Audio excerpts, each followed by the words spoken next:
Hello friends, welcome to the Storybook YouTube channel. Today's story is The 7 Ravens. A man had 7 sons, but however much he wished for a daughter, he did not have one yet. Finally his wife gave him hope for another child, and when it came into the world it was indeed a girl. Great was their joy, but the child was sickly and small, and because of her weakness, she was to be given an emergency baptism. The father sent one of the boys to run quickly to the well and get some water for the baptism.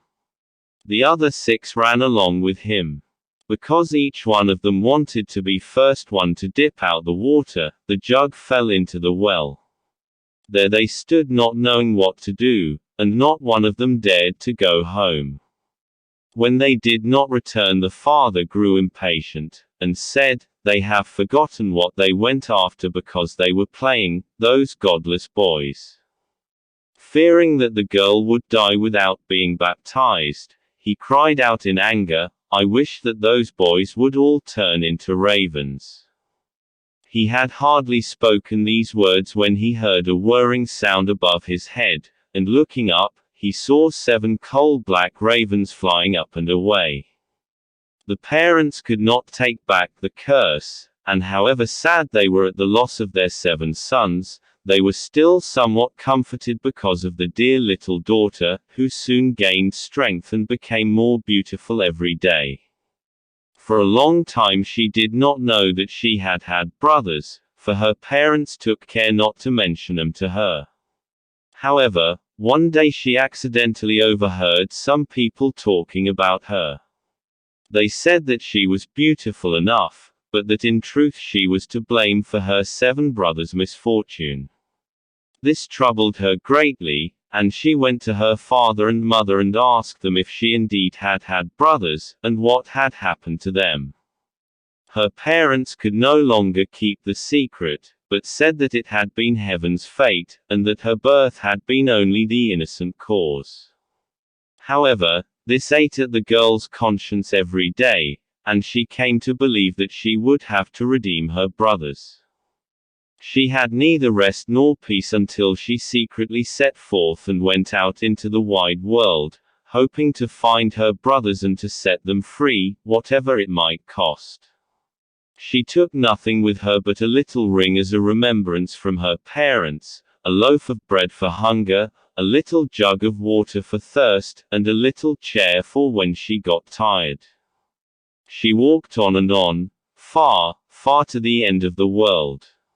She came to the sun, but it was too hot and terrible, and ate little children. She hurried away, and ran to the moon, but it was much too cold, and also frightening and wicked, and when it saw the child, it said, "I smell human flesh." Then she hurried away, and came to the stars, and they were friendly and good to her, each one sitting on its own little chair. When the morning star arose, it gave her a chicken bone, and said, "Without that chicken bone you cannot open the glass mountain, and your brothers are inside the glass mountain." The girl took the bone, wrapped it up well in a cloth, and went on her way again until she came to the glass mountain. The door was locked, and she started to take out the chicken bone, but when she opened up the cloth, it was empty. She had lost the gift of the good stars. What could she do now?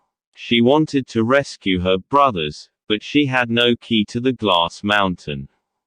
The good little sister took a knife, cut off one of her little fingers, put it into the door, and fortunately the door opened. After she had gone inside, a little dwarf came up to her and said, "My child, what are you looking for?" "I am looking for my brothers, the 7 ravens," she replied. The dwarf said, "The Lord Ravens are not at home, but if you want to wait here until they return, step inside." Then the dwarf carried in the ravens' dinner on 7 little plates, and in 7 little cups. The sister ate a little bit from each plate and took a little sip from each cup. Into the last cup she dropped the ring that she had brought with her. Suddenly she heard a whirring and rushing sound in the air, and the dwarf said, "The Lord Ravens are flying home now." They came, wanted to eat and drink, and looked for their plates and cups. Then one after the other of them said, "Who has been eating from my plate? Who has been drinking from my cup?" It was a human mouth. When the seventh one came to the bottom of his cup, the ring rolled toward him. Looking at it, he saw that it was a ring from their father and mother, and said, "God grant that our sister might be here, then we would be set free." The girl was listening from behind the door, and when she heard this wish she came forth. Then the ravens were restored to their human forms again. They hugged and kissed one another, and went home happily.